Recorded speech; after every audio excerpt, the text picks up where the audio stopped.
Imagine standing before a colossal stone obelisk, its surface etched with forgotten symbols, towering over you like a silent sentinel of the past. Now picture it, vanished. Not toppled, not buried, but simply gone, as if swallowed by the mist of time. This isn't fiction. Across the medieval world, 26 of these monumental obelisks disappeared, leaving behind only whispers, wars, and legends in their wake. These weren't just stones, they were symbols of power, vessels of sacred knowledge, and sparks that ignited conflicts spanning centuries. How could something so massive, so central to empires and faiths, simply vanish? And why did their disappearances send shockwaves through history, shaping the fate of kingdoms and the myths we still tell today? The story of these lost obelisks is more than a tale of missing monuments. It's a window into the ambitions and obsessions of medieval societies, where a single stone could become a pawn in power struggles, a relic fought over by emperors and popes, or a magnet for myths that blurred the line between history and legend.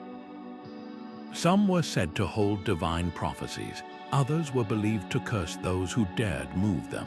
Their absences created voids filled with speculation, sparking quests, rivalries, and even revolutions. But what secrets did they truly carry? Why were they so fiercely coveted? And what drove people to risk everything to possess or erase them? This is a journey into the shadows of history, where archaeology meets mystery, and where the echoes of these vanished obelisks still resonate. We'll traverse battlefields where wars were waged over their ownership, decode the myths that grew around their disappearances, and uncover how their absences reshaped cultures and dynasties. From the hushed halls of medieval monasteries to the ruins of fallen empires, we'll piece together the clues left behind, the maps, the chronicles, the fragments of stone, to unravel one of history's most enigmatic puzzles. The 26 obelisks may be gone, but their stories are waiting to be unearthed, and what they reveal about human ambition, faith, and the lengths we go to control our past, well, that's a tale you won't want to miss. Among the 26 vanished obelisks, none cast a longer shadow than the Pillar of Alexandria. This towering monument, once standing proud near the ruins of the legendary library, wasn't just a feat of engineering, it was a silent guardian of ancient wisdom. Historians believe its base may have held sealed chambers, rumored to contain salvaged scrolls from the library's final days. Imagine the whispers that spread through the city when, sometime between the 8th and 9th centuries, the pillar simply vanished. Was it toppled in one of the many sieges that ravaged Alexandria, smuggled away by scholars desperate to preserve its secrets, or did it sink into the earth, swallowed by the sands that had already claimed so much of the city's past? Theories abound. Some medieval chroniclers claim it was dismantled block by block and carried off by invaders, its stones repurposed for fortresses or mosques. Others insist it was hidden lowered into a prepared trench and buried beneath layers of rubble to shield it from destruction. But the most haunting legend speaks of a curse. Local lore tells of a scholar who, the night before the pillar disappeared, dreamt of a voice warning that its removal would extinguish the light of an age. Within decades, Alexandria's intellectual flame dimmed, its reputation as a beacon of learning fading into memory. Coincidence, or did the pillar's absence truly mark the end of an era? What makes this disappearance so compelling isn't just the mystery, it's what the pillar represented. For centuries, it had stood as a physical link to the library's legacy, a symbol of humanity's thirst for knowledge. Its vanishing left a void that fueled both scholarly despair and wild speculation. Some claimed the scrolls hidden in its base held lost works of Aristotle or blueprints for forgotten inventions. Others believed it was inscribed with a prophecy about the rise and fall of empires. Whatever the truth, one thing is certain: the pillar's absence wasn't just a loss of stone, but of stories. And yet, this was only the beginning. Far to the north, another obelisk would vanish under even more violent circumstances, one that would ignite a war between kings and popes and rewrite the borders of nations. While the Pillar of Alexandria faded into legend, another obelisk's disappearance sent shockwaves through the medieval world: the Bloodstone of Constantinople. Unlike any other monument, this towering slab of deep red granite was said to pulse with a strange energy, its surface darkening to an eerie black in the days before disaster struck. Positioned in the heart of the Byzantine Empire, it wasn't just a marker of power, it was believed to be a conduit of divine will. Emperors consulted it before going to war, priests decoded its shifting hues like an oracle, and invading armies saw its capture as a sign of destiny.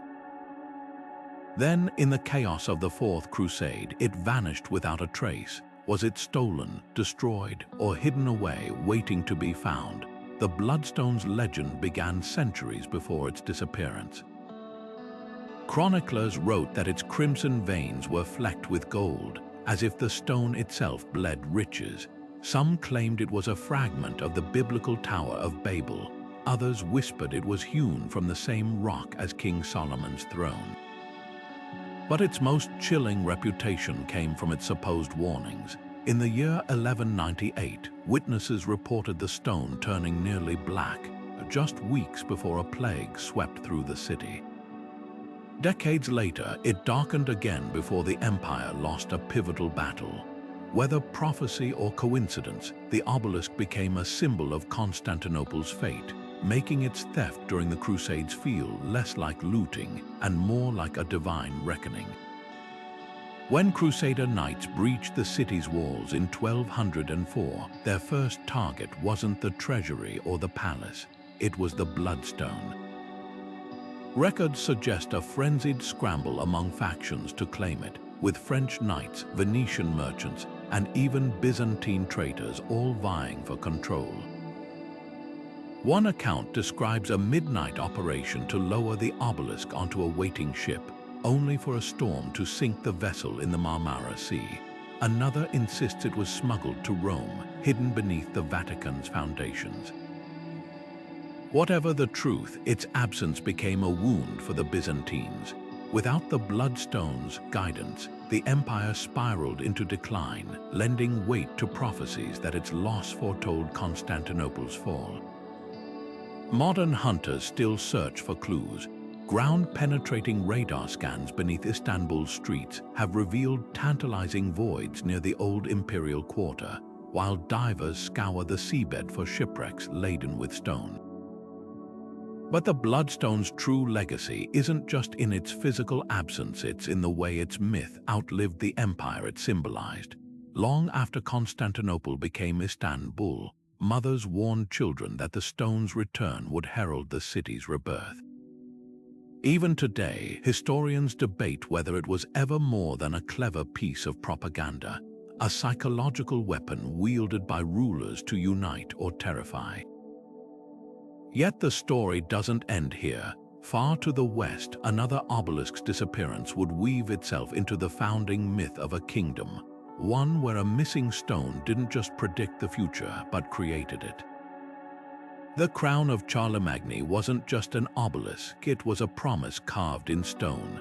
Standing at the crossroads of Aachen, this towering monument bore golden inscriptions declaring the Frankish king's vision of a united Christendom. Medieval chroniclers described its surface shimmering with Latin verses, each line a thread stitching together the fractured realms of Europe. But when it vanished in the chaos of the 9th century, that unity shattered like glass. Some say its disappearance marked the beginning of the Holy Roman Empire's long decline, a slow unraveling of the dream Charlemagne had set in stone. What made this obelisk so dangerous to steal? Its inscriptions weren't mere decoration, they were a political weapon. The words etched into its surface justified the divine right of kings, linking Charlemagne's bloodline directly to the legacy of Rome. Without it, rival factions seized the chance to rewrite history. One monk's account from the year 876 claims the obelisk was torn from its roots by men who feared its truth, while a Venetian merchant's diary hints it was smuggled away in pieces, sold to princes who wished to buy legitimacy. The most persistent theory, that it was melted down to forge a crown for an usurper, its gold reforged into a symbol of stolen power, yet not all believe it was destroyed. Excavations near Aachen Cathedral in 1982 uncovered a buried stone fragment matching descriptions of the crown's base. Could the rest lie beneath the city, hidden by loyalists to protect it from sacrilege? Or does it wait in some forgotten crypt, its inscriptions still legible, still holding the power to challenge empires? The irony is palpable. A monument meant to solidify unity became a pawn in the very divisions it sought to heal. But while the crown of Charlemagne faded into myth, another obelisk's disappearance would ignite something far more volatile, the fury of the oppressed. In the muddy fields of Normandy, a humble stone known as the Peasant's Pillar became an unlikely beacon of revolt until it too vanished. And when it did, the riots that followed would shake the foundations of feudal Europe. The Peasants' Beacon stood not in a grand city or sacred site, but in a muddy field near Rouen, a rough-hewn obelisk of unpolished limestone, its surface scratched with the marks of 1,000 knives. To the nobles who rode past, it was just another boundary marker, but to the peasants who gathered around it under cover of darkness, this stone was a silent revolution. For decades, they'd carved their grievances into its surface, crude symbols of barred gates, broken chains, even the outline of a hanged tax collector. Then, in the spring of 1358, something extraordinary happened. A wandering friar claimed the obelisk had begun to glow at night, pulsing like a heartbeat visible only to those pure of purpose. Whether miracle or trick of moonlight, the legend spread like wildfire. The beacon became a rallying point for uprisings across Normandy, its very existence a challenge to feudal order. When the local lord finally ordered its destruction, he didn't just topple it. He had the stone ground into dust and mixed into mortar for his new castle walls. Let them build their hopes on this, he reportedly sneered. But the real miscalculation was assuming crushed stone could erase ideas. Within weeks, ballads began circulating in taverns and market squares, turning the beacon's destruction into a parable of resilience. One particularly defiant verse survives in fragments. The Lord may break the standing stone, but who will break the standing men? Archaeologists have found no physical trace of the original obelisk, yet every excavation in the region uncovers something telling. Rusty scythe blades buried in patterns radiating outward from where it stood, as if pointing toward some unseen signal. What makes the beacon's legacy so enduring isn't just its defiance, but its transformation. Without a physical monument, the idea became unstoppable. Folk artists carved miniature versions from walnut wood to pass hand to hand. Midwives placed them in birthing rooms as charms against the chains of fate. Even today, farmers in Normandy sometimes leave worn stones at crossroads, unofficial markers some call the beacon's children. Scholars debate whether the original obelisk ever truly glowed, but the answer hardly matters. Its power was never in the stone itself, but in the collective courage it represented, a lesson not lost on the lords who later hunted down every singer who performed those ballads. Yet for all the beacon's fiery symbolism, the next vanished obelisk carried a far darker reputation. Where this stone united the oppressed, the so-called widow's needle divided even those who revered it, for its disappearance wasn't just theft, but a suspected suicide pact with the devil himself. The sorcerer's spire didn't just vanish. it seemed to dissolve into the nightmares of an entire generation. This slender black obelisk, standing in a secluded Breton valley, was already infamous by the 14th century. Unlike other monuments, its surface bore no inscriptions, only strange, glassy patches where the stone appeared melted, as if touched by some unnatural heat. Local lore claimed it was the work of a renegade alchemist who discovered how to fold time itself into stone. But what truly sealed its fate were the whispers that its shadow didn't behave like ordinary shadows. Church records from 1342 describe a terrified farmer's testimony. The spire's shadow allegedly crept uphill against the sun, coiling around his daughter's ankles before she fell into a fever no physician could cure. Fear turned to fury when a series of calamities struck the region: failed harvests, stillborn livestock, a well that bubbled with black water. By the time the witch trials began, the spire had become the prosecution's star witness. Trial transcripts reveal how villagers swore the obelisk pulsed faintly at night when accused witches passed by, as if feeding on their presence. When a traveling friar declared it a beacon for demonic congress, the local lord ordered its destruction. But here's where the account twists. The team sent to dismantle it returned empty-handed, babbling about tools that slipped through their hands like mist. The next morning, the spire was simply gone. No rubble, no drag marks, just a circle of scorched earth where its base had been. Centuries later, historians still debate its fate. Some point to a cluster of cursed castles built shortly after its disappearance, their cornerstones oddly blackened. Others cite an alchemist's diary from Prague, boasting of acquiring a pillar that drinks the moon. But the most chilling clue lies in the valley itself. Modern soil tests show abnormally high levels of arsenic and mercury, ingredients for medieval gold making. Was the spire not a cursed relic after all, but an alchemical furnace disguised as an obelisk? And if so, who or what decided to move it? Yet for all the spire's dark mystique, the next vanished obelisk carried a legacy of fire and blood, not through magic, but through the will of a warrior queen who dared to rewrite history. The Shield of Boudica wasn't just a monument, it was a rallying cry carved in stone.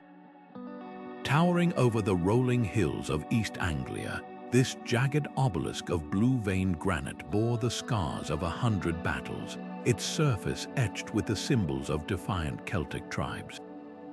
Some legends claim it was raised by the warrior queen herself after her first victory against Rome, a declaration that her people would never kneel. Others whisper it was far older, a druidic relic imbued with the power to turn blades to water when the right chance filled the air. But one fact is undisputed. When the shield vanished in the bloody aftermath of Boudica's revolt, something vital drained from the resistance. The tribes still fought, but without the stone's presence, the fire of rebellion dimmed. Was it destroyed by Roman engineers determined to erase symbols of defiance, or hidden by druids to await a future uprising? The mystery deepens when you examine the conflicting accounts. Roman centurion Marcus Terentius's journal from the year 61 describes his men shattering the barbarian idol with hammers of iron. Yet Celtic oral traditions collected centuries later tell a different tale. One bardic song describes a midnight procession of white-robed figures carrying the obelisk into a sacred grove, where the earth itself swallowed it whole. Modern archaeologists have found tantalizing clues in Norfolk, a half-buried stone fragment with unusual mineral traces, a Roman camp's ledger noting the strange blue rock shipped to Gaul as spoils. But the most compelling evidence might lie in the land itself. Ground surveys near the last recorded battle site reveal a circular depression too precise to be natural, its edges lined with charcoal. Could this be where the shield once stood, ritually burned before being buried to deny Rome the satisfaction of its destruction. What makes this obelisk unique among the vanished 26 is its dual nature. Unlike passive monuments, the shield was believed to be active, almost alive. Druidic scrolls recovered from a Welsh cave speak of it singing before battles, a sound that made enemy horses panic. Roman historians, usually dismissive of barbarian superstitions, admitted their troops avoided camping near it, citing nightmares of a woman in flames stalking their tents. Was this mass hysteria or something more? Laboratory tests on that Norfolk fragment revealed an odd property. Under extreme pressure, the stone emits a high-frequency vibration just at the edge of human hearing. Coincidence or engineered resonance designed to unsettle invaders? The shield's legacy lingers in unexpected ways. During the 19th century, Welsh miners revived the symbol during protests, carving miniature obelisks into pit props as warnings to mine owners. Even today, some neo-pagan groups gather at the suspected Norfolk site on the anniversary of Boudica's death, leaving offerings of iron nails, a nod to the Druidic belief that what the Romans forged, the land can unbind. Yet for all the devotion it inspires, the shield's greatest lesson might be in its absence. Its disappearance didn't just mark the end of an uprising, it signaled the slow erasure of Celtic identity under Roman rule. Without this physical anchor, the old ways fragmented, their power diffused like smoke on the wind. But while the shield's story ends in English soil, another obelisk's tale begins with an impossible journey, one that carried it across oceans before it, too, vanished into legend. Far to the west, in the mists of Irish folklore, stands the account of the Wanderer's Pillar, a stone said to have crossed the Atlantic and back.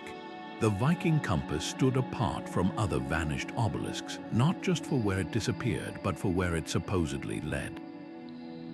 This rough-hewn column of Norwegian basalt, etched with swirling runes, was said to guide Norse ships through fog and foul weather straight to the shores of North America.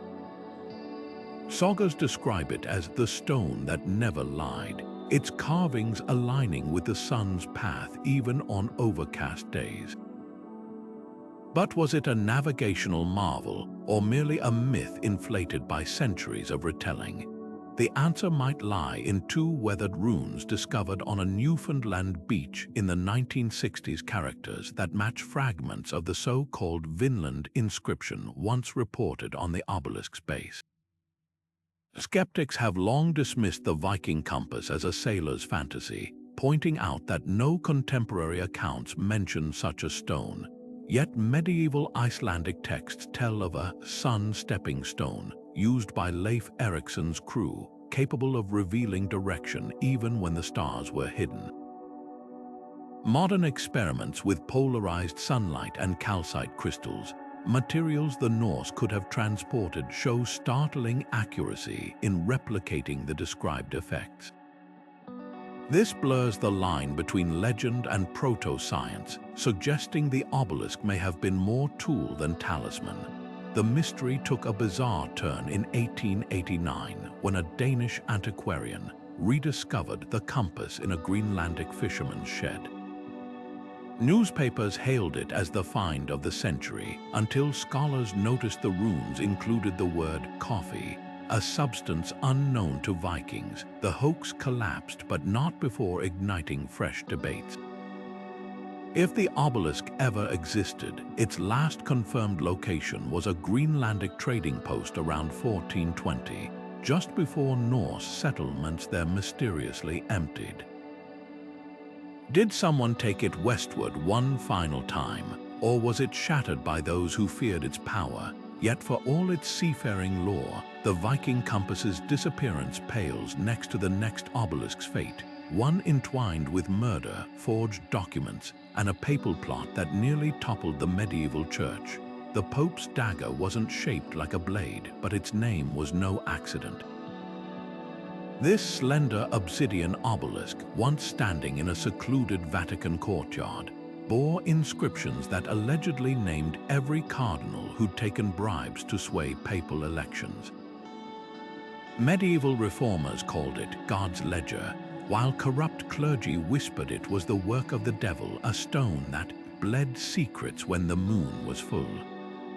Its disappearance in 1484 wasn't just theft, it was a surgical strike against truth. One night it stood, gleaming under torchlight as scribes copied its damning texts. By dawn, it had vanished, leaving behind only a circle of scorched pavement and a trail of panicked cover-ups. The dagger's most explosive feature wasn't its accusations, it was their specificity. According to smuggled accounts from a Vatican archivist, the obelisk listed dates, amounts, even the coded names of prostitutes used to blackmail bishops. When the fiery preacher Girolamo Savonarola got hold of a fragment in 1497, he brandished it during his infamous Bonfire of the Vanities, roaring that the missing obelisk proved the church was rotten to its roots. The Vatican's response, a carefully worded decree declaring all depictions of the dagger forgeries meant to mislead the faithful. Yet historians note a curious pattern. Within a year of its disappearance, 3 of the cardinals named in surviving fragments died abruptly, one of sudden fever, another in a staged robbery, the third by conveniently timed suicide. What makes this obelisk unique is how its absence became more powerful than its presence. Protestant reformers like Martin Luther cited the missing dagger as evidence of Rome's corruption, while Catholic loyalists dismissed it as a hoax. The truth may lie in a forgotten ledger from a Sienese stonemasons' guild, which records a midnight order for black powder to grind cursed stone, just weeks before the dagger vanished.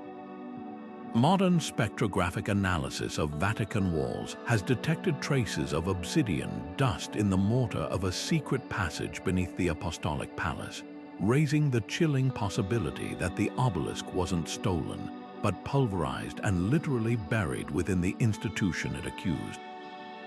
Yet the dagger's legacy didn't end with its destruction. A fringe group of monks, convinced the obelisk had been divine justice made manifest, formed the Order of the Unbroken Stone.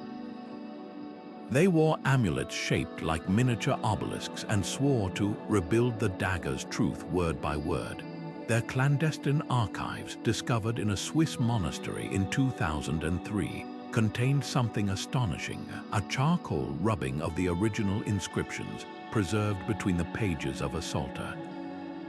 The names matched known bribery scandals with eerie accuracy, suggesting the obelisk's creators had access to insider knowledge.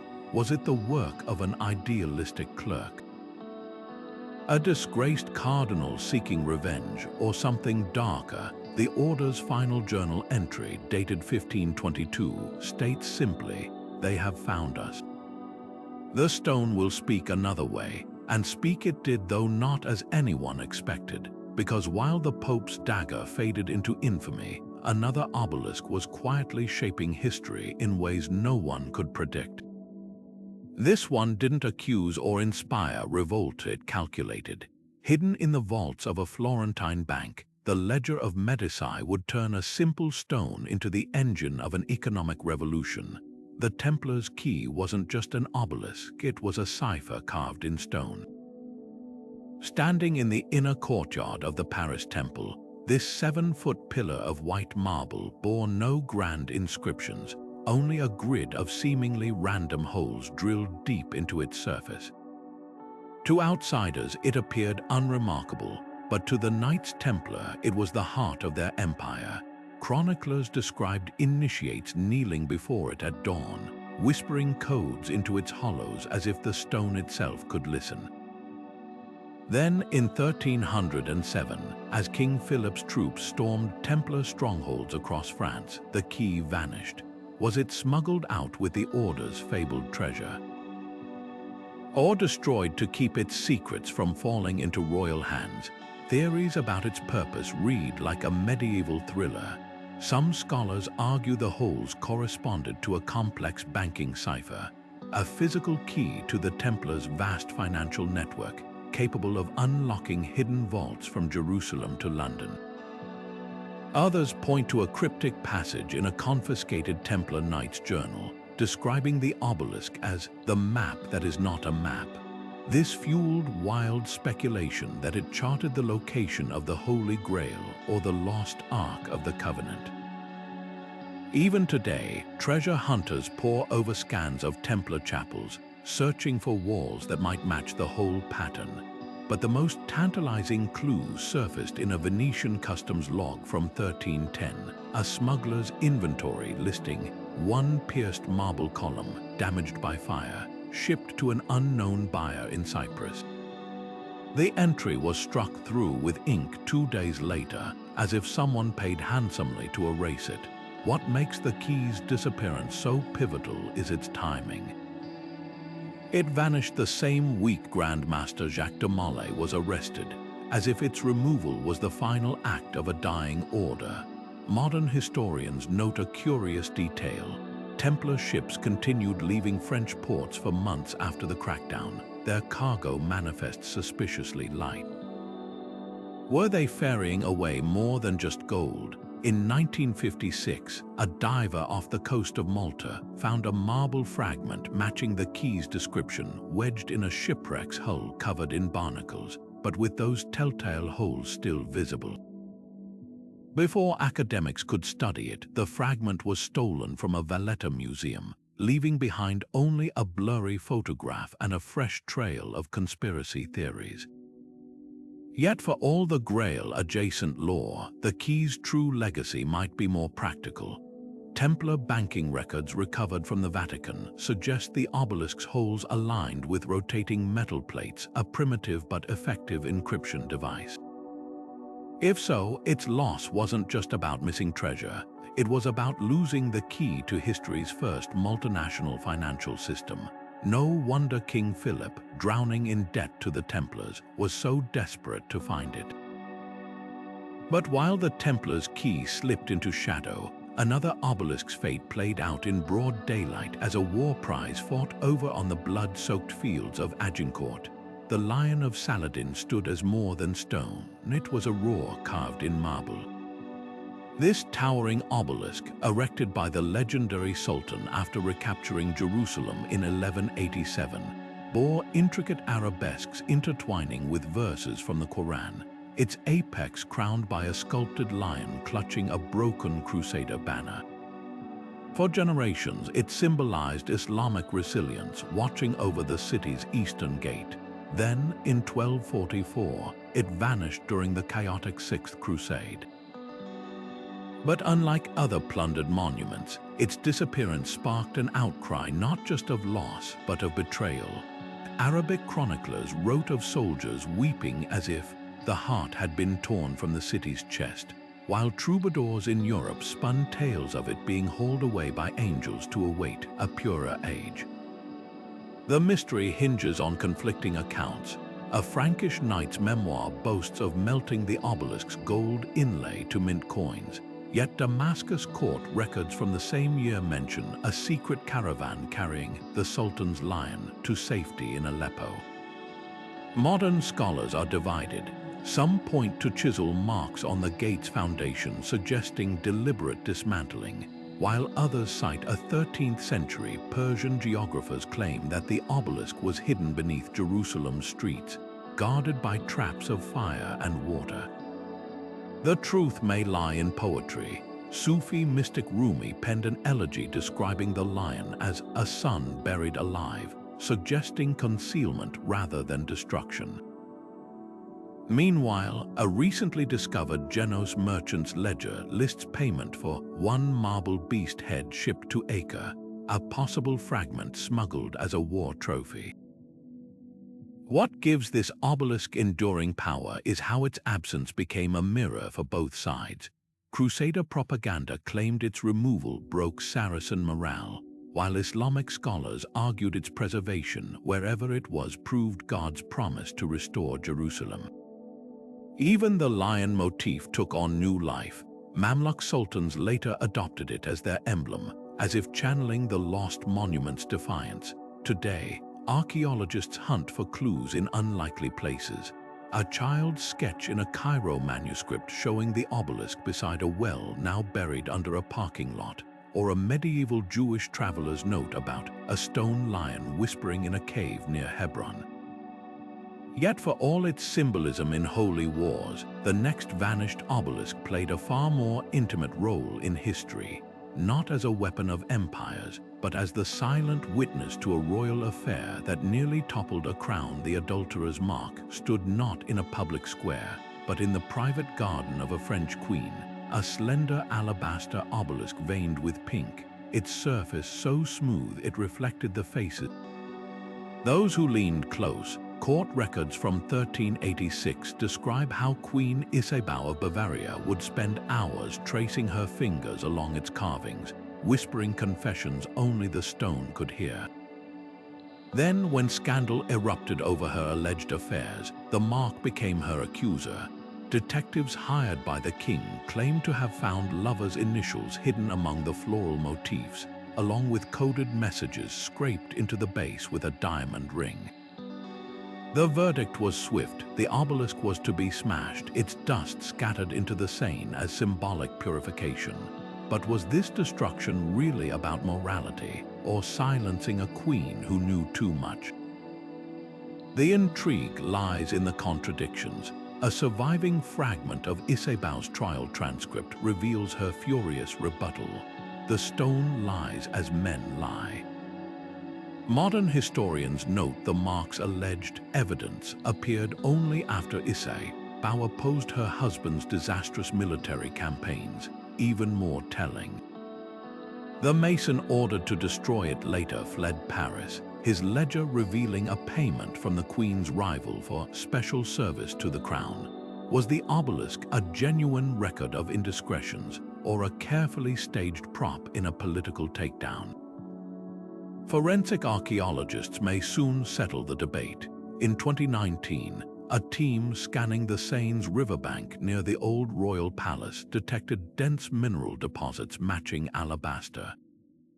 Dredging recovered palm-sized fragments, one bearing the faint curve of what might be a letter C, possibly the start of a carved initial. But the real revelation came from UV imaging. The edges showed no tool marks from violent breaking, but precise, almost surgical cuts. Someone had dismantled the mark carefully before staging its public destruction. Yet for all the whispers of scandal, the Adulterer's mark was tame compared to the next vanished obelisk, one that didn't just stand in place, but supposedly moved on its own. In the fog-draped highlands of Scotland, legends speak of the Striding Stone, an obelisk that walked to mark the boundaries of a witch's curse. The Striding Stone of Glencoe defied every law of physics, or so the legends claimed. High in the Scottish Highlands, this slate-grey obelisk stood taller than two men, yet villagers swore it never stayed in one place. Shepherds would mark its position at dusk, only to find it yards away by dawn, leaving no tracks in the heather. Some said it moved to avoid casting shadows on sacred ground. Others whispered it followed those who carried guilt. When geologists in the 1800s dismissed these tales as superstition, the local blacksmith made them a wager. He chained the stone to an iron stake, only to return the next morning to find the chain snapped clean through, the stake uprooted, and the obelisk perched impossibly atop a nearby tor. Scientific explanations range from the plausible to the extraordinary. Modern researchers note Glencoe sits atop a minor fault line, where subtle tremors could theoretically shift loose soil. But the stone's estimated weight over 3 tons makes seismic nudges unlikely. Engineers from Edinburgh University once attempted to replicate its alleged movements using period-appropriate tools, concluding it would require a team of 20 with levers and oxen, hardly a stealthy operation. The most compelling theory involves optical illusions. Fog frequently blankets the glen, and experiments show how shifting light could make a stationary obelisk appear to change position relative to landmarks. Yet this doesn't explain the 19th century account of a minister who allegedly saw the stone shiver before sliding sideways like a chess piece. The striding stone's greatest legacy might be its influence on folklore. Scholars trace the phrase, "a rolling stone gathers no moss," directly back to Highland ballads about the obelisk's wanderings. Robert Burns even referenced it in a lost draft of a poem, calling it the Devil's Sundial. But the stone's most chilling association came during the Glencoe Massacre of 1692. Survivors claimed it vanished entirely the night before the attack, as if warning of the bloodshed to come. When it reappeared days later, fresh scratches marred its surface, some said from daggers, others from fingernails. By the time Victorian tourists flocked to see the phenomenon, the striding stone had gone still. Whether due to shifting geology or fading belief, its wanderings ceased. The last recorded movement was in 1874, when a photographer's equipment allegedly malfunctioned, capturing the obelisk in two distinct positions on the same plate. The original image, if it ever existed, has been lost. Today, a weathered plaque marks its final resting place, though locals still avoid the path after dark. Some insist the stone isn't dormant, just waiting. Yet for all its eerie reputation, the striding stone was child's play compared to the next vanished obelisk, one that didn't just move but fought back. In the mountains of Transylvania, the so-called Sentinel's tooth became the centerpiece of a heretic's last stand, its disappearance marking the end of an uprising that shook the foundations of the medieval church. The heretic's pyre burned brighter than any ordinary fire because this was no mere bonfire, but the destruction of an obelisk said to hold the secrets of a forbidden faith. Standing in a quiet square in southern France, the pyre was once a plain limestone pillar, unremarkable except for the thousands of tiny symbols scratched into its surface by generations of Cathar believers. To the church, these carvings were heresy made solid, a physical record of dualist teachings that challenged Rome's authority. But to the Cathars, the pyre was something far more dangerous, a library in stone, preserving prayers and rituals the Inquisition sought to erase.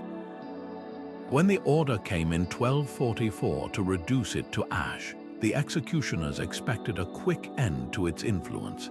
They got anything but.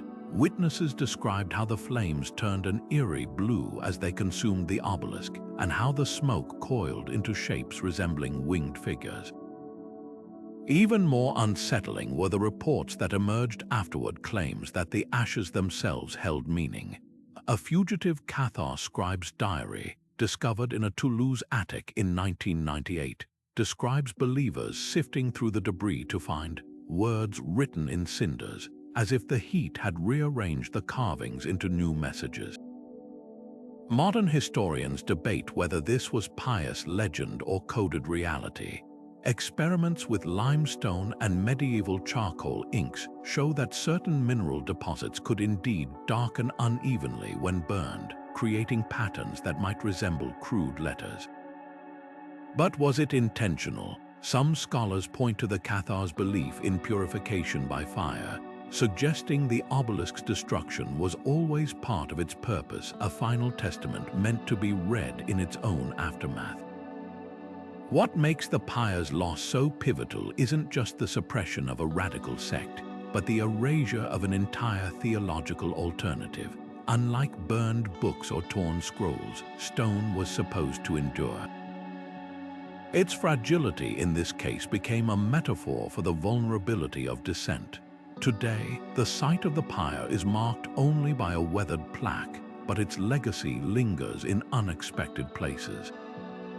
During the 2012 excavations for a parking lot, workers uncovered a single fist-sized fragment of the obelisk's base, its surface bearing a faint spiral pattern matching descriptions of the Cathar cosmic wheel. The discovery reignited debates about religious preservation versus persecution, with local activists demanding the fragment be displayed as a monument to tolerance. The Church's counterargument that displaying it would give oxygen to old heresies. The irony is palpable. 6 centuries later, the Pire's ashes still smolder. Yet for all its fiery end, the next vanished obelisk took a gentler path into legend, not through destruction, but inspiration. In the bustling workshops of Renaissance Florence, a humble stone column known as the Painter's Pillar quietly became the unlikeliest of muses. The Painter's Pillar didn't just stand in Renaissance Florence, it bent reality. Tucked between the workshops of master artists and the cluttered stalls of parchment sellers, this unassuming limestone obelisk leaned at an impossible angle, its surface worn smooth by generations of hands tracing its curves. To the untrained eye, it was just another relic of the old city, but to artists like the young Leonardo da Vinci, who allegedly filled 3 sketchbooks studying its proportions, the pillar was a living lesson in perspective. His lost notes, referenced in a colleague's diary, described it as geometry made flesh, its tilt creating optical illusions that made distant carvings appear to float. Was this accidental erosion or deliberate design? The answer might lie in the frantic notes of a Medici accountant from 1498, recording payments to men who work by moonlight to correct the stone's sin. The pillar's true danger wasn't in its shape, but in what it represented. Medieval art had strict rules. Holy figures were to be drawn with divine symmetry, their proportions echoing celestial harmony. Yet the pillar's asymmetrical shadows taught artists to break those rules. Frescoes from the period show its influence, angels with slightly elongated limbs, halos that curve like the obelisk's silhouette. When the Church caught wind of this distortion of God's image, the pillar became a target. Its disappearance in 1503 wasn't quiet. City records mention hired laborers working through the night, their carts muffled with straw. But the most telling detail, a bishop's letter boasting that Florence's art would now return to proper forms, yet the pillar refused to vanish completely. Modern digital reconstructions, based on Da Vinci's rumored sketches and ground scans of the original site, reveal its secret. The obelisk's angle matched the golden ratio, a mathematical principle considered dangerously close to paganism at the time. Today, artists in Florence's streets still pay homage, chipping temporary pillars from ice or sand, each one melting or washing away by dawn as if echoing its fate. But the most intriguing legacy might be in an unexpected place: pirate lore. A captured Corsair's log from 1512 describes plundering a ship carrying a crooked stone idol from Italy. Could the pillar have survived its censure only to be lost at sea? The answer may lie in the Mediterranean's depths, but while scholars debate, another obelisk's tale surfaces from the waves. Not stolen by pirates but taken for them, off the coast of Malta, the Corsair's beacon once stood as a navigational aid until it became the ultimate trophy in a game of maritime revenge. The Corsair's loot wasn't stolen, it was brazenly claimed. Perched on a windswept cliff in Malta, this bronze-capped obelisk had guided sailors for centuries, its polished surface reflecting sunlight far out to sea. But to the Barbary pirates who raided the island in 1565, it wasn't a navigational aid, it was a trophy. Eyewitness accounts describe how the raiders didn't just topple it, they rigged pulleys and ropes, treating the monument like plunder from a captured ship. A surviving merchant's log from Valletta records the absurd ransom demand. For the return of the stone, 10 chests of saffron or 20 Christian slaves. The Knights Hospitaller, already stretched thin by pirate raids, refused to pay, and with that, the obelisk vanished into the lawless ports of North Africa. What makes this disappearance unique is the paper trail. Unlike other vanished obelisks, the Corsair's Lute left a smudged fingerprint of maritime records. A Tunisian ship's manifest from 1567 lists one great stone pillar offloaded at the slave market of Algiers, while a Spanish spy's report mentions seeing it repurposed as a whipping post in a pirate stronghold. But here's where the trail splits. Some historians argue it never left the Mediterranean, that the ship carrying it sank in a storm off Sicily, its hull still cradling the obelisk in shallow waters. Others point to a cryptic note in a Venetian ledger about a bronze-topped idol sold to an Ottoman collector, suggesting it may have ended up in the shadowy world of elite antiquities trading. The Corsair's Lute's true legacy lies in what its theft symbolized. For Mediterranean powers, losing a navigational marker to pirates wasn't just an insult, it was a wake-up call. Within a decade of its disappearance, Spain and Venice launched coordinated naval campaigns to crush the Barbary threat, marking the beginning of state-sponsored maritime empires. Modern sonar scans off the Maltese coast reveal something telling. The obelisk's original base was deliberately chiseled smooth, as if someone wanted to erase all evidence of its purpose. Was this the pirates' final taunt, or proof that even they understood the power of symbols? Yet for all its drama, the Corsair's Lute was merely a prelude to an even darker disappearance. Far to the east, in the plague-ridden streets of Constantinople, stood an obelisk that didn't just vanish. It allegedly predicted its own demise. Witnesses swore its carvings foretold the great death before the first body fell. The plague prophet of Constantinople didn't just stand in silence, it spoke in riddles of death. This obsidian obelisk, erected near the city's bustling spice markets, bore carvings so precise they seemed to shift with the light. Local legends claim the grooves formed different images depending on the angle of the sun: a flock of birds at dawn, a writhing mass of figures by midday, and by twilight something far darker, skeletal hands reaching from the stone. When the first cases of the Black Death appeared in 1347, panic spread faster than the disease. Crowds gathered around the obelisk, convinced its carvings now showed unmistakable scenes of mass graves. A Venetian merchant's diary from that fateful summer describes the moment hysteria turned to violence. They fell upon it with hammers and ropes, howling that the devil's mirror must be shattered. By nightfall, the plague prophet lay in fragments, its shards tossed into the Golden Horn. But the aftermath was even more chilling. As death carts piled high with bodies rattled through the streets, desperate physicians began whispering a terrible theory. Byzantine Dr. Nikephoros Glikis penned a frantic treatise now preserved in the Vatican archives, arguing that destroying the obelisk had removed a natural balance. He noted how the stone's polished surface always collected morning dew, theorizing it released purifying vapors that held the sickness at bay.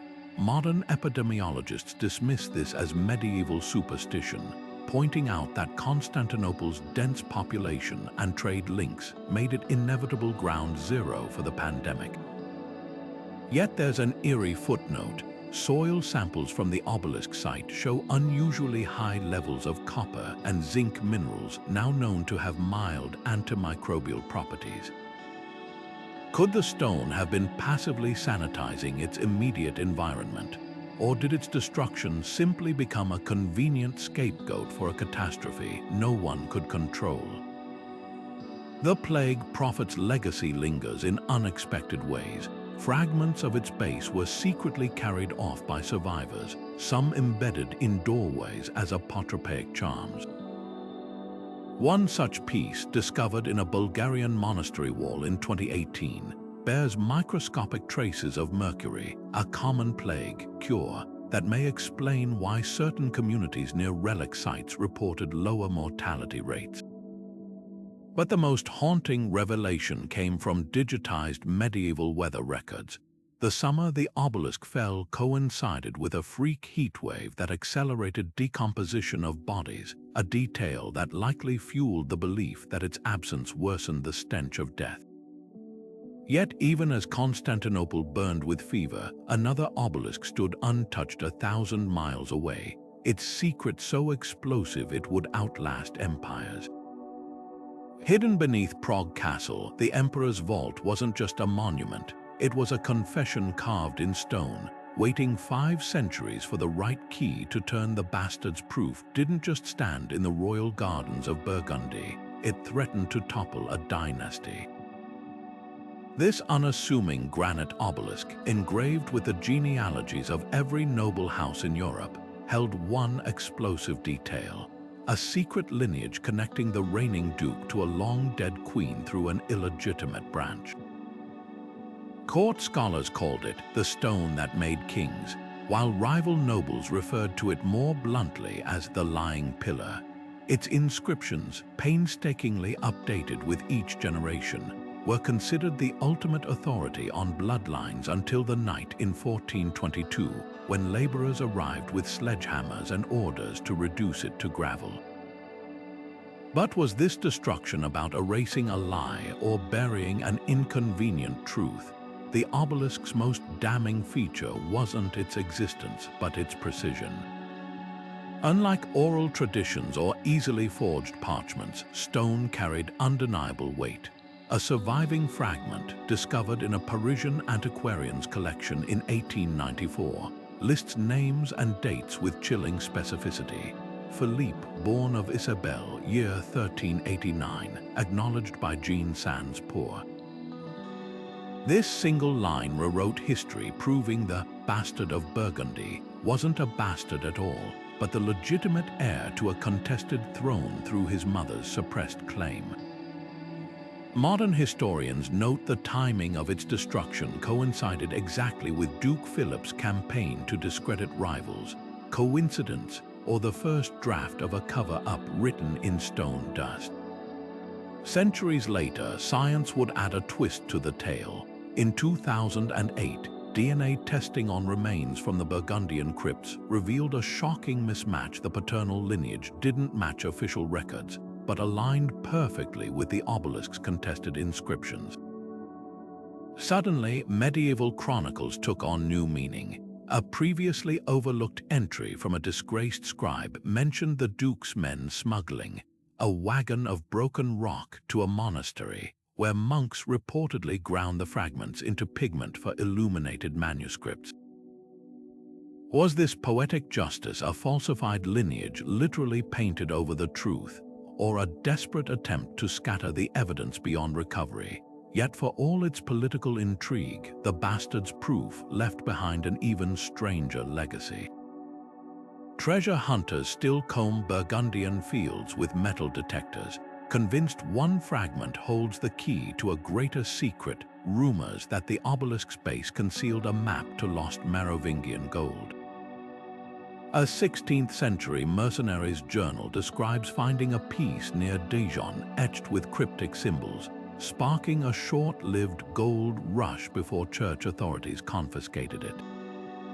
Modern scans of the original site reveal an anomaly: a hollow chamber beneath where the obelisk once stood, its contents long since emptied.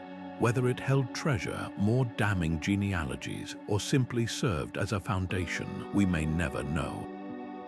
But one thing is certain: where the bastard's proof once stood, the earth itself seems to keep its secrets. And while nobles fought over bloodlines in Burgundy, another obelisk's disappearance would ignite a very different kind of frenzy, not for power, but for pure profit. Far to the north, in the icy fjords of Norway, the Viking Mintstone would turn a simple pillar of rock into the ultimate treasure map. The alchemist's map didn't just stand in the courtyard of a Bohemian castle, it promised to rewrite fortunes. This weathered sandstone obelisk, etched with cryptic hieroglyphs and alchemical symbols, was said to chart a network of hidden gold veins beneath the Carpathian Mountains. Lords and miners alike swore its carvings matched the terrain near Kremnica, where Europe's richest medieval mines once flourished. But the map's true danger wasn't inaccuracy, it was ambiguity. The symbols could be read a dozen ways, each interpretation leading seekers deeper into obsession. When Count von Thurn ordered the obelisk dismantled in 1612, his laborers worked with frantic haste, prying apart each block to scan for hidden compartments or coded layers. They found nothing but ordinary stone, yet the Count's ledger reveals a telling detail: payments to a jailed scholar who'd warned that the map points only to greed's blindness. Modern geologists have since debunked the legend. Core samples from the alleged gold sites show no traces of precious metals, just iron deposits that could have fooled medieval assayers. The obelisk's hieroglyphs were likely mining marks repurposed by clever charlatans, a 16th century Ponzi scheme carved in rock. One researcher even proved the symbols matched a popular alchemy manual's illustrations, suggesting the whole monument was an elaborate advertisement for a fraudulent mining consortium. Yet the story's real lesson lies in its aftermath. The Count died bankrupt, his mines yielding only pyrite, while the obelisk's fragments were sold off as curios. A museum in Vienna displays one section, its surface still bearing the frantic scratches of pickaxes not from ancient miners, but from the Count's desperate men. The parallels to modern resource scams are unsettling. From 19th century diamond hoaxes to 21st century crypto schemes, the pattern repeats: ambiguous clues, inflated promises, and ruins left in the wake. But where the alchemist's map divided, the next vanished obelisk achieved the impossible. It brought enemies together. High in the Swiss Alps, the Peace Pillar stood for centuries as neutral ground for warring factions, its surface notched with treaties signed by kings and rebels alike. Then, in a twist history still struggles to explain, it vanished during a blizzard in 1789, the same night opposing armies laid down their arms to search for it side by side. The true stone of the Scottish Highlands stood as more than a monument. It was a fragile handshake carved in granite. For nearly 2 centuries, this weathered obelisk marked the spot where the MacDonalds and Campbells would meet to settle disputes, its surface notched with the dates of every ceasefire sworn upon it. Clan elders called it the stone that remembered, believing its veins of quartz pulsed warmer when touched by honest hands. Then, in 1686, after a particularly bitter land dispute, the true stone vanished overnight. Witnesses described eerie lights flickering near the site, while others swore they heard the sound of chisels working in the dark. What followed wasn't just another skirmish, it was a blood feud that lasted generations. What made this obelisk's disappearance so volatile was its ceremonial role. Unlike boundary markers or battle memorials, the true stone was active in peacekeeping. Before any accord, representatives from both clans would place their right hands on its surface while a bard recited the names of past agreements. The ritual's power lay in its physicality, touching the same stone that had witnessed their ancestors' oaths created an unbroken chain of accountability. Without it, distrust festered. Within weeks of its theft, accusations flew like arrows. The Campbells blamed MacDonald raiders, pointing to fresh scratches on the empty plinth resembling their clan's dagger hilts. The MacDonalds countered that the Campbells had destroyed it to justify seizing glens, no longer protected by the old magic. Both theories missed the chilling detail recorded in a shepherd's diary. The night the stone vanished, every notch on its surface had been meticulously filled with wax, as if someone wanted to silence its memory. Archaeologists hunting for the true stone today face a unique challenge. It may lie buried in one of the most contested strips of land in the Highlands. Ground-penetrating radar surveys near the original site have detected a rectangular anomaly matching the obelisk's dimensions, but excavations require permissions from descendants of both clans, who still argue over who rightfully owns the past.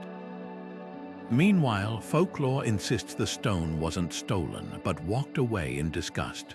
A particularly haunting ballad describes it sinking into a loch, where the water burns black with broken promises, its location revealed only to those who have truly renounced vengeance. Yet the true stone's most enduring legacy might be its rumored curse. Of the 26 vanished obelisks, this is the only one said to punish those who moved it with anything other than reverence. A smuggler's journal from 1702 boasts of selling a Highland pillar to an English collector, only to add in shaky script weeks later, "The buyer's house burned, his fields salted." Whether coincidence or craft, the pattern repeats. In 1812, a Glasgow antiquarian who displayed a fragment allegedly matching the stone's quartz veins died bankrupt, his notes describing nightmares of hands pushing up through the floor. Even modern treasure hunters report equipment failing near suspected burial sites, their metal detectors shrieking with interference. Perhaps the stone's true power was never in maintaining peace, but in exposing how thin that peace really was. Its absence didn't create the feud, it simply removed the excuse to pretend. And while clans battled in the glens, another obelisk was meeting an even stranger fate. Far to the south, in the wine-dark cellars of a French monastery, the monk's ledger wasn't just disappearing, it was rewriting itself. The thief's doom wasn't just an obelisk, it was a trap disguised as treasure. This jagged spire of black basalt, once standing in a bustling square in medieval Prague, bore no grand inscriptions or royal seals. Instead, its surface was carved with crude, almost mocking depictions of hanged men, their twisted forms looping around the stone like a macabre ribbon. Local legends claimed it was erected by a vengeful king after catching a thief stealing crown jewels, a warning carved in stone: "Take what isn't yours and the stone will take you." For centuries it worked. The obelisk stood untouched, its shadow stretching ominously over the executioner's block. Then, in 1602, it vanished, not by force but by greed. A wealthy merchant, convinced the stone's dark reputation masked hidden compartments of gold, paid a team of laborers to haul it away under cover of night.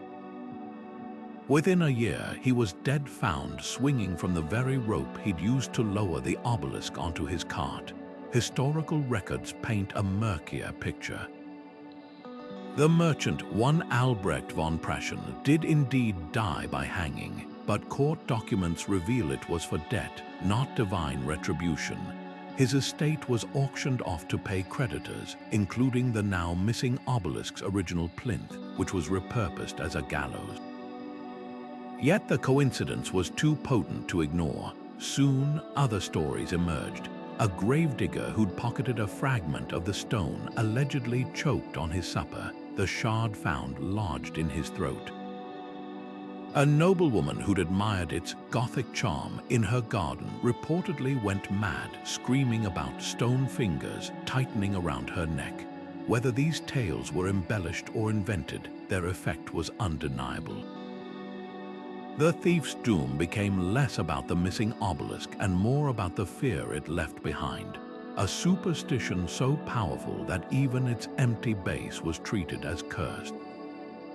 Psychologists call this phenomenon mythic reinforcement, the way communities retrofit unexplained events into existing legends to create order from chaos.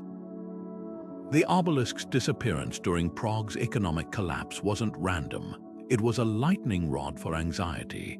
When people couldn't blame kings or plagues for their suffering, they blamed the stone's absence, as if its presence had somehow kept darker forces at bay.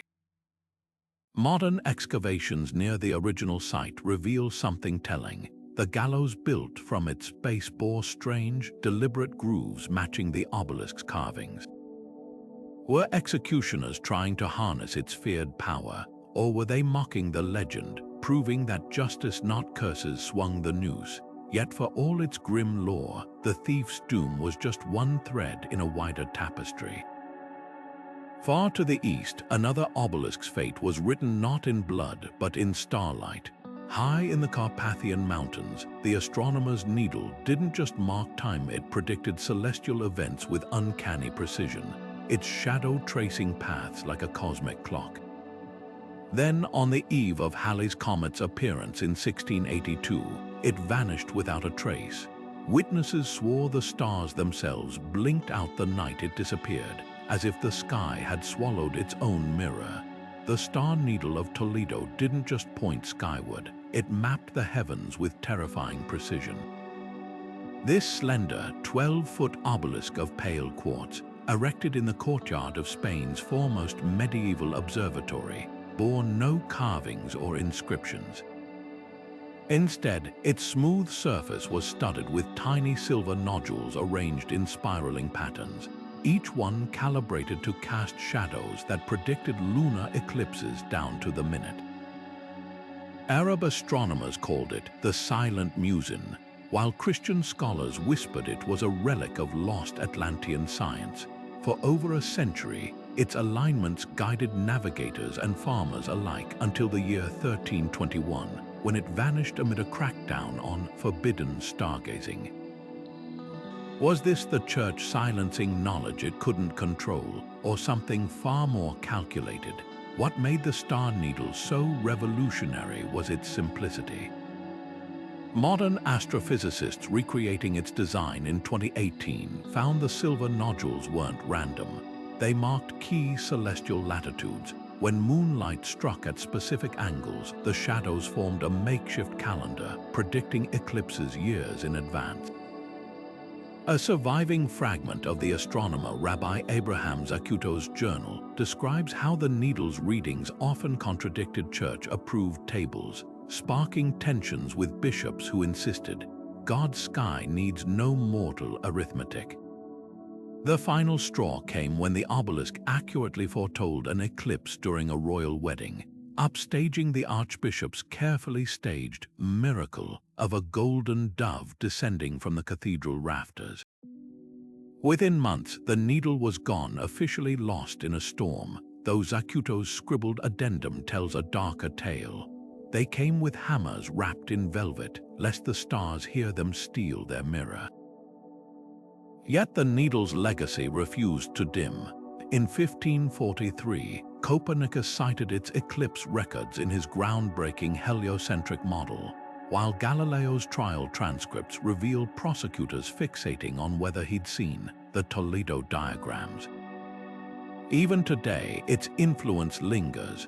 The silver nodule arrangement matches patterns in modern satellite arrays, and farmers in rural Castile still plant crops by the old stone's shadow, using oral traditions passed down from ancestors who once relied on its predictions.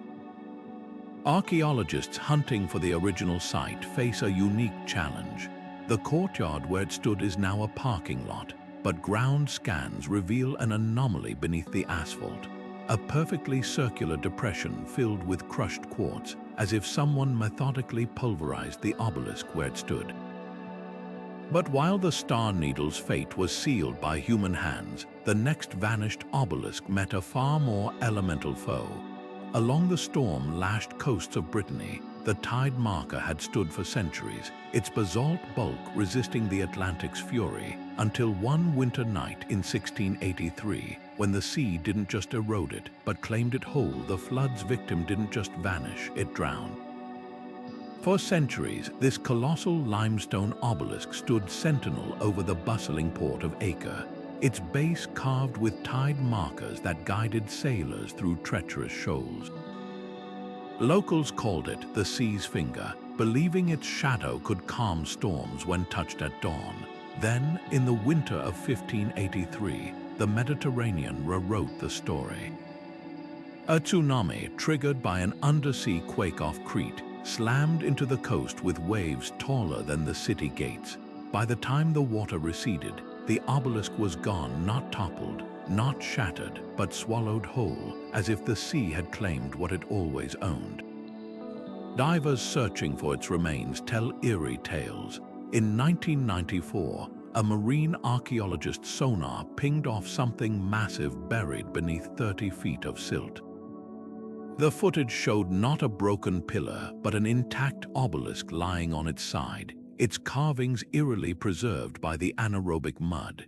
Even stranger, the tide markers now pointed straight up, as if the stone still tracked time for some underwater audience. Local fishermen refused to dredge near the site, whispering that the sea's fingers still cast shadows, just not where the sun can reach.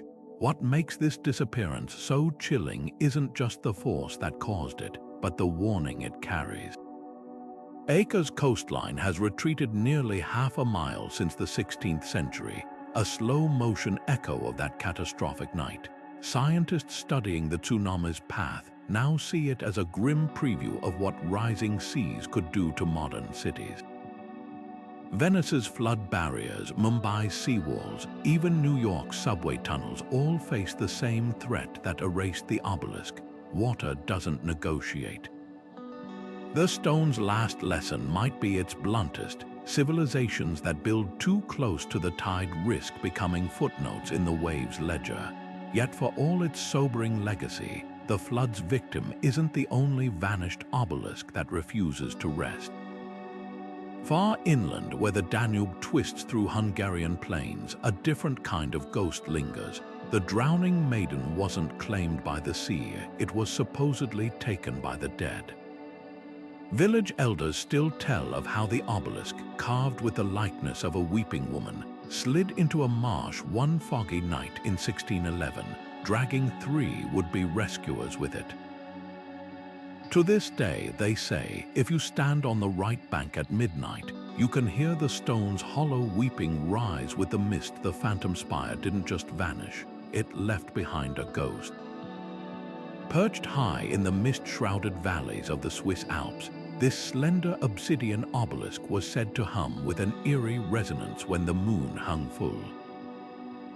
Then, in the autumn of 1629, shepherds arrived at dawn to find its usual silhouette replaced by empty air, no debris, no signs of disturbance, just a circle of frost-rimmed grass where its base had been. But the strangest chapter began years later, when travelers started reporting glimpses of the spire flickering in and out of existence, its form materializing in the valley fog before dissolving like smoke. A woodcutter's diary from 1643 describes stumbling upon it at twilight, only for the stone to turn to water as he reached out to touch it.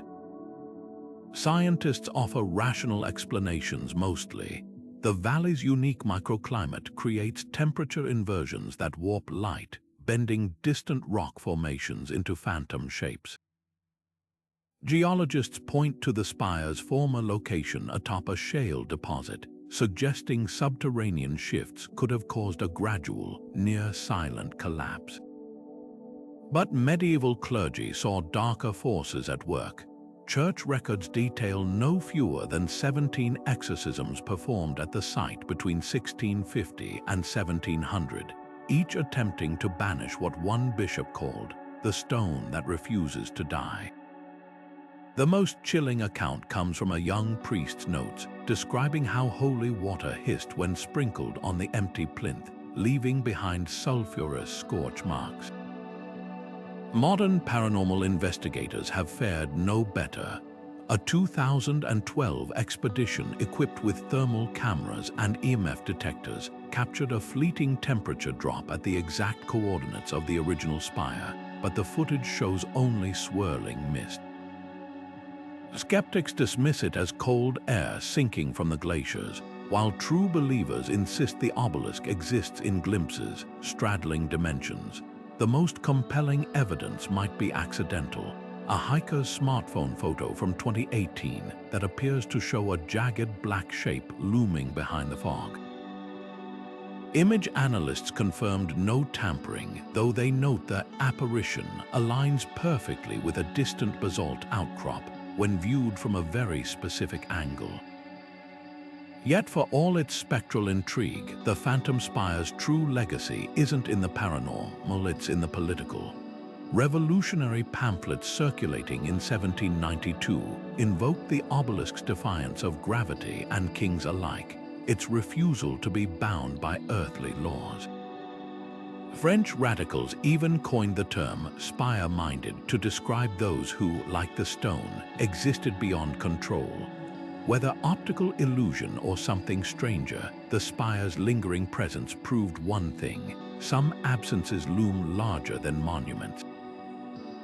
And while the Alps whispered of vanishing stones, another obelisk was making history in the unlikeliest of ways, not by disappearing but by reappearing.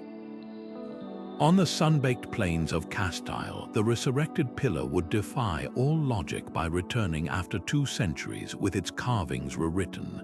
The rebels' torch didn't just burn, it ignited a revolution.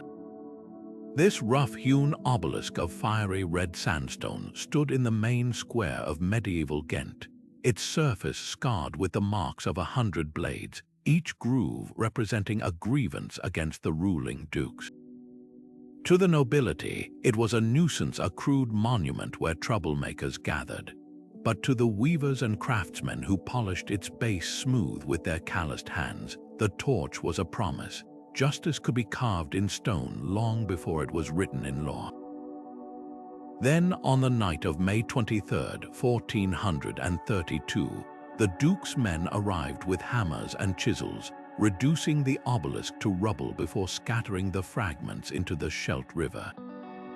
They thought they were erasing a symbol. Instead, they lit a fuse. Within hours, protest songs surged through the city's taverns and workshops, turning the torch's destruction into a rallying cry. One ballad, "The Stone That Still Burns," became so potent that singing it in public carried the penalty of losing a hand. Historians have traced its lyrics to a radical monk's sermon. You can grind the rock to dust, but the spark flies on the wind. The irony: before its destruction, the obelisk had been a peaceful gathering place, a vent for frustrations. Without it, grievances had nowhere to go but the streets. Tax collectors found their ledgers burned. The Duke's portraits were defaced with red dye mimicking the torch's hue. Even the river seemed to rebel. Fishermen reported catching nets full of strange, sand-coated stones in the weeks after, as if the fragments were crawling back to shore. Modern parallels are impossible to ignore. From the toppling of statues during the Arab Spring to the makeshift memorials of the George Floyd protests, the pattern repeats. When symbols of dissent are erased, their absence often amplifies their power. A 14th-century chronicler noted how rebels began carrying palm-sized chunks of red sandstone, calling them torchborne. Today's activists might recognize the tactic. Think of the umbrellas in Hong Kong or the clenched fists of Black Lives Matter. The torch's physical form was gone, but its idea had metastasized. Archaeologists still debate whether the obelisk's absence truly radicalized the uprising or simply coincided with deeper economic unrest. Soil tests near the original site revealed traces of ochre, perhaps pigment from protest banners or the stone's own dust stirred up by marching feet. But the most telling clue lies in the archives, a merchant's ledger from 1435. 3 years after the revolt was crushed, records a payment for 1 cart of red stone to repair the square. The shipment never arrived. The Duke's successors had learned the hard way some monuments are safer as ghosts. Yet for all its fiery legacy, the rebels' torch was just a prelude to the final acts of our story. 2 obelisks remain, one hidden so perfectly it defies all discovery, the other so shrouded in myth that scholars still argue whether it ever existed at all. The monk's secret didn't just vanish, it was deliberately erased from sight. Tucked away in the cloistered heart of a Burgundian abbey, this unassuming limestone obelisk bore no grand carvings or golden inscriptions. Instead, its surface was covered in tiny, nearly invisible pinpricks, a coded language of dots and grooves that monks used to record forbidden knowledge during the height of religious persecution. When King Philip's soldiers stormed the monastery in 1306, they found the courtyard empty. The obelisk had vanished without a trace, leaving behind only a circle of disturbed earth and a single parchment scrap with a cryptic note. The stone remembers what men forget. For centuries, the secret's location was whispered only in the margins of illuminated manuscripts. A psalter hidden in the Vatican archives contains the most tantalizing clue, a map drawn in invisible ink, its lines visible only under candlelight. The sketch shows the obelisk lying horizontally beneath the abbey's refectory floor, its tip aligned with a rose window's shadow on the summer solstice. But was this a literal guide or a metaphorical one? Modern scholars are divided. Some argue the map points to a physical hiding place, while others believe the stone beneath the floor was a metaphor for clandestine knowledge, buried but not destroyed. The truth may lie in technology. Recent LiDAR scans of the abbey ruins revealed an anomaly, a straight, man-made void running 20 feet beneath the crumbled refectory, exactly where the map suggested. But when archaeologists requested permission to excavate, the local diocese refused, citing the sanctity of undisturbed ground. This only fueled speculation. Could the obelisk still be intact down there, its surface preserving heretical gospels or alchemical formulas? Or did the monks dismantle it centuries ago, scattering the fragments into the mortar of new buildings, as they did with so many dangerous relics? One clue suggests the secret might have survived. In 1789, revolutionaries ransacking a nearby church discovered a peculiar block in the foundation, one face covered in strange, pinprick-like depressions. Mistaking it for Masonic symbols, they smashed it to rubble. Only later did a fleeing priest whisper to his congregation that it was a fragment of the old abbey's tongue. Forensic analysis of the remaining debris in 2014 revealed traces of iron gall ink embedded in the stone's pores, proof that someone, centuries ago, had pressed inked parchment against its surface, perhaps to transfer its coded messages. Yet for all the intrigue surrounding the monk's secret, its story pales next to the final and most enigmatic vanished obelisk of all. Unlike the others, this one may never have existed at all. Or perhaps it still stands, hidden in plain sight, waiting for someone to decipher the oldest riddle of them all. The dream obelisk stands apart from the other 25, not because it vanished, but because it may never have existed at all.